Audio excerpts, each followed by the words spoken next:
2.0 కాదు కదా, 0.0 అయినా కూడా ఈరోజు ఆంధ్ర రాష్ట్ర ప్రజలు సిద్ధంగా లేరండి. ఎందుకండి వాళ్ళు ఇవన్నీ ఏ పని పాట లేక ప్రజల్లోకి వచ్చేంత సత్తా లేదండి, దమ్ము ధైర్యం లేదా? మంచి చేసామంటున్నారు కదా, మంచిని మరి తెలియజేయచ్చు కదా ప్రజల్లోకి వచ్చి. మీరు మంచి చేసిన వాళ్ళైతే, ఆంధ్ర రాష్ట్రాన్ని ఉద్ధరించిన వాళ్ళైతే, ఆంధ్ర రాష్ట్రాన్ని బాగు చేసిన వాళ్ళైతే, ఆంధ్ర రాష్ట్రాన్ని ఎలగబొడిచిన వాళ్ళైతే, ఆంధ్ర రాష్ట్రాన్ని ఒక దాటిలో నడిపించిన వాళ్ళైతే, ఆంధ్ర రాష్ట్రానికి రాజధాని నిర్మించిన వాళ్ళైతే, ఆంధ్ర రాష్ట్ర యువతకు ఉద్యోగాలు కల్పించిన వాళ్ళైతే, ఆంధ్ర రాష్ట్ర మహిళలకు రక్షణ కల్పించిన వాళ్ళైతే, ఆంధ్ర రాష్ట్రాన్ని మీరు ఏదో పొడి చేసిన వాళ్ళైతే మీరోజు 2.0 ఎందుకండి? మీరు స్వచ్ఛందంగా ప్రజల్లోకి రండి. ఈరోజు నారా చంద్రబాబు నాయుడు గారు ఉన్నారు, ఆయన మంచి చేస్తున్నాడు కూడా ప్రజల్లోకి ధైర్యంగా వెళ్తూ ఉన్నాడండి. కనీసం మా 100 మంది కార్యకర్తలు ఉండరు, 100 మంది పోలీసులు ఉండరు, ఒక రెడ్ కార్పెటర్ ఉండదు, చెట్లు నరకటాలు ఉండవు, కరెంటు తీసేయటాలు ఉండవు, 10-12 కిలోమీటర్కి హెలికాప్టర్ వెళ్ళటాలు ఉండవు. ఆయన స్వచ్ఛందంగా ప్రజల్లోకి ఆయన ఒంటరిగా వస్తున్నటువంటి పరిస్థితి, బై వాక్ నడుచుకుంటూ వస్తున్నటువంటి పరిస్థితి. మీరోజు 2.0 ఎందుకండి? దేనికండి? అది దేనివల్ల, దేనికి, ఎవరికి ఉపయోగం? అది మీరు మంచి చేశారు, ప్రజల్లోకి రండి, ప్రజలకు తెలియచేయండి. మీరు ప్రజల గుమ్మాల దగ్గరికి వెళ్ళి ప్రజలతో మాట్లాడండి, ప్రజల్లో మమేకం అవ్వండి.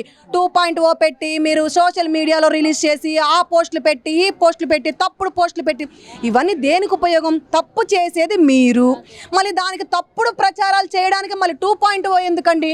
2.0 కాదు కదా, 2.2000, 211, 212 ఎన్ని థౌజండ్లు పెట్టుకున్నా సరే ఈరోజు ఆంధ్ర రాష్ట్ర ప్రజలు అవన్నీ చూడడానికి కానీ వినడానికి కానీ ఊరుకు వినడానికి కానీ వాళ్ళు సిద్ధంగా లేరు. అసలు అలాంటి వింటుంటే వాళ్ళు చిరాగ్గా కంపరంగా ఉందని కూడా మాకు తెలియజేస్తున్నారు. మీకు దమ్ము ధైర్యం ఉంటే, మీకు సత్తా ఉంటే, మీకు కలేజా ఉంటే, మీరు నిజంగా మనిషి పుట్టుంటే ప్రజల్లోకి రండి. మీరు మంచి చేశారు, సంక్షేమ పథకాలు నవరత్నాలు అందించారు కదా, ప్రజల్లోకి వచ్చి మేము అందించాం కదా అని చెప్పండి. ఎడంకాలు చెప్తూ దానికి సిద్ధంగా ఉన్నారు, ఎప్పుడు వస్తారని ఎదురు చూస్తూ ఉన్నారు. ఆడవాళ్ళు చీపురు పట్టుకొని ఇంటి ముందు కూర్చున్నటువంటి పరిస్థితి మీకోసం. త్వరగా రండి, వేకెన్సీ అన్నట్టుగా వెయిట్ చేస్తున్నారు ఆంధ్ర రాష్ట్ర ప్రజలు కూడా. వస్తే తెలుస్తుంది, మీకు రాలేరు, మీకు చేత కాదు, మీకు భయం, మీకు వణుకు, మీకు దడ. ఆంధ్ర రాష్ట్ర ప్రజలను చూసి భయపడిపోతా ఉన్నారు. మీరు రోజు ఏం రాజకీయాలు చేస్తారండి? శవ రాజకీయాలు చేస్తూ ఎక్కడ పడితే అక్కడ తప్పుడు కేసులు పెట్టి 5 సంవత్సరాలు దౌర్భాగ్యమైన ప్రభుత్వాన్ని చేశారు, ఆంధ్ర రాష్ట్రాన్ని సర్వనాశనం చేశారు. మీరు ఆంధ్ర రాష్ట్ర ప్రజల్లోకి వస్తే తెలుస్తుంది. కాబట్టి మీరు చేసిన తప్పులు వాళ్ళే తెలియజేస్తారు. మీరు వచ్చి ఒకసారి ఆంధ్ర రాష్ట్ర ప్రజల్ని కలవండి, అప్పుడు జగన్మోహన్ రెడ్డి ఏంటో, నారా చంద్రబాబు నాయుడు ఏంటో, ఆంధ్ర రాష్ట్ర ప్రజల సత్తా ఏంటో చూపిస్తారు. మహిళల మీద అఘాయిత్యాలు జరుగుతుంటే హోమ్ మినిస్టర్ అడ్రస్ ఎక్కడ లేదు, అడ్రస్ హోంమంత్రి రాజీనామా చేయాలని చెప్పి ఒక పక్క మాజీ మంత్రులు ఎమ్మెల్సీలు చెప్తారు. మహిళలు మాట్లాడిన వాళ్ళకి సిగ్గు లేదండి? కళ్ళు ఏమైనా కాకులు దొబ్బినాయా, లేకపోతే కళ్ళల్లో ఏమైనా జిల్లేడు పాలు పోసుకున్నారా? ఆ మాత్రం బుద్ధి ఇంగిత జ్ఞానం లేదా? కడుపుకు అన్నమేగా తింటున్నారు. రోయం పగులు ఒక్కరోజు కూడా ఆవిడ కనీసం వాళ్ళ ఇంట్లో పిల్లలకు కూడా టైం కేటాయించిన పరిస్థితి. ప్రతిరోజు ఏదో ఒక సమస్య మీద, ప్రతిరోజు ఆమె కార్యాలయంలో కానివ్వండి, ఆమె సొంత నియోజకవర్గంలో కానీ, ఇటు చూసుకుంటే పోలీస్ వ్యవస్థ గురించి కానివ్వండి, ఈ జైల్లో ఉన్నటువంటి వాళ్ళ దగ్గరికి కానివ్వండి, ప్రతి ఒక్కడు కూడా పిన్ ఆవిడ ప్రతిరోజు కష్టపడుతున్న పరిస్థితి. ఆవిడ గురించి మాట్లాడితే నామరూపాలు లేకుండా మట్టి కలిసిపోతారని తెలియజేస్తున్నాను. ఒక ఆడబిడ్డ ఉసురు పోసుకోకూడదండి. ఆమె హోమ్ మినిస్టర్కి 100కి 1000 రెట్లు కూడా ఆమె ఉండదగినామా, తగిన ఆమె కూడా. అందుకని ఆమెకి నారా చంద్రబాబు నాయుడు గారు అల్లా టప్పగా ఎవరికి పదవులు ఇవ్వరండి. ఆమె చేయగలదు, ఆమె దగ్గర సత్తా ఉంది, చదువుకున్న ఆడబిడ్డ, దళిత మహిళ, ఆమె దగ్గర అంత క్యాపబిలిటీ ఉంది కాబట్టి ఏరి కోరి ఆచితూచి ఆలోచించి ఆమెకి ఇచ్చారు.